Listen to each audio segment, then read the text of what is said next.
샬롬 신윤희 집사입니다. 고난주간 특별집회에 다시 십자가 앞에 소식을 듣고 기대가 되었습니다. 담임 목사님 부임 후 5년 만에 첫 집회이기도 하지만 온전히 집회에 참여할 수 있는 시간이 될 수 있다는 것에 기뻤습니다. 저는 작년 12월 제가 맡고 있던 6학년 아이들을 졸업시키고 그동안 하던 일을 과감히 그만두었습니다.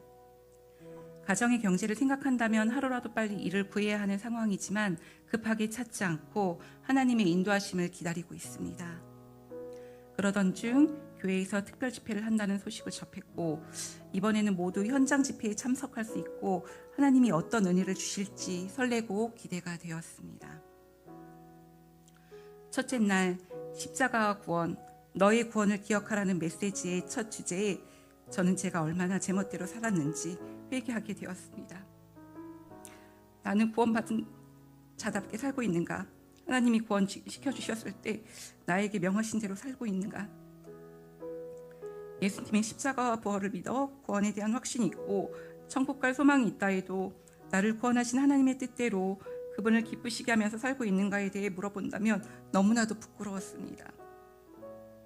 하나님이 우리를 구원하셨을 때 천국에 갈 수 있다는 의미에서 끝나는 것이 아니라 원래 죽을 수밖에 없었던데 하나님이 살리셔서 이제 내가 살아가는 삶은 더불어 살아가는 삶이며 구원은 새로운 출발점의 새날이 되어야 한다는 하도균 목사님의 말씀이 제 중심을 찔렀습니다.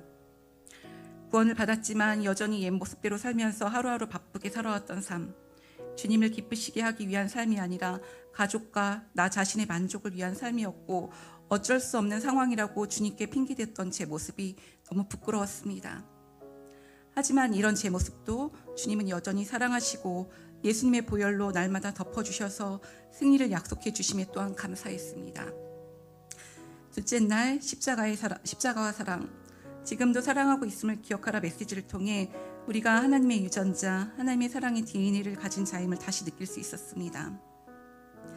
하도균 목사님처럼 저도 딸이 셋이 있습니다. 물론 저는 아들을 낳으려고 딸 셋을 낳은 것은 아닙니다. 하나님이 허락하신 자녀라고 생각하고 아이들을 어려서부터 신앙 안에서 바르게 자라도록 기도로 말씀으로 양육하려고 했습니다. 그런데 아이들이 초등학교 고학년이 되면서부터 자신의 주장도 강해지고 부모의 말보다는 친구나 다른 사람들의 영향, 특히 SNS의 영향을 더 많이 받게 되는 것을 보았습니다. 사춘기가 온 것이죠. 그러면서도 자녀들이 하나님을 믿는 믿음은 잃지 않기를 기도하면서 하나님이 나를 끝까지 사랑하시고 참고 기다리셨던 것처럼 자녀들을 끝까지 사랑하고 인내해야겠다는 마음을 주셨습니다. 특히 목사님께서 매번 아나운서 시험에 떨어졌던 딸이 급기야는 하나님이 자신을 사랑하지 않는다고 고백한 일, 금식하며 기도도 했지만 하나님이 자신의 기도는 들어주지 않는다고 말하며 방에 들어가 버린 딸 이야기를 하실 때 한참 사춘기를 겪고 있는 저희 딸들이 떠올랐습니다. 그리고 정말 성금요일 저녁 저희 막내 중2 딸은 금요 성령 집회를 가자는 저에게 교회에 가고 싶지 않다. 예수님이 이 땅에 오신 것은 믿지만 창세기 말씀은 믿어지지 않는다라고 이야기를 할 때 저희 마음을 철렁 내려앉게 했습니다. 너무 마음이 아프고 안타까워 눈물을 흘리는 저에게 자신이 사춘기라며 엄마는 왜 이렇게 극단적이야? 라는 말을 할 때 더 이상 말을 할 수가 없었습니다. 그저 기도밖에 없겠구나 라고 여기며 그 딸을 위해 계속 기도하였습니다. 그런데 막내가 토요일 아침 깨우지도 않았는데 입회교육에 가야 한다며 일어나 준비하고 자신의 입술로 예수님을 구원자와 주로 시인하여 지난 주일에 입회식을 하였습니다. 할렐루야. 그리고 앞으로 가능한 금요 성령 집회에 참여하겠다고 이야기해 주었습니다.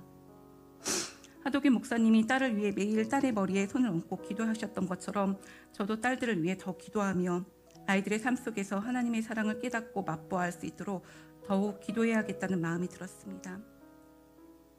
또한 기도할 때마다 예수님의 보혈을 의지하여 기도해야겠다고 결단하였습니다. 예수님의 보혈로 우리 자녀, 우리 가정, 우리 교회를 넘어 이 나라 이 민족을 덮어주시길 기도합니다.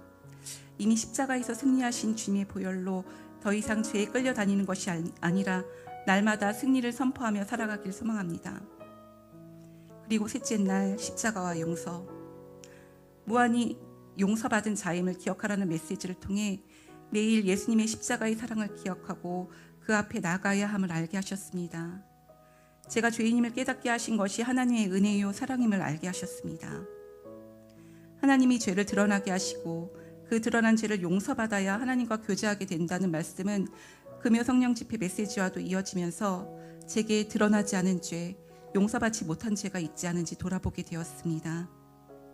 말과 행동으로 지은 죄뿐만 아니라 마음으로, 생각으로 지은 모든 죄도 예수님의 십자가의 사랑으로 용서해 주셨음에 감사했습니다. 하나님께 용서받은 자가 사랑할 수 있고 이웃을 용서하는 자가 사랑할 수 있다. 지금과 같은 삶의 형태가 아닌 하나님의 무한한 용서, 무한히 사랑받은 자로서 더욱 이웃을 사랑하고 받은 사랑을 나눌 수 있는 제가 되길 소망합니다. 날마다 새로운 삶으로 이끄실 주님을 기대합니다. 특별 집회 가운데 십자가의 은혜를 허락하신 하나님께만 이 모든 영광을 올려드립니다. 감사합니다.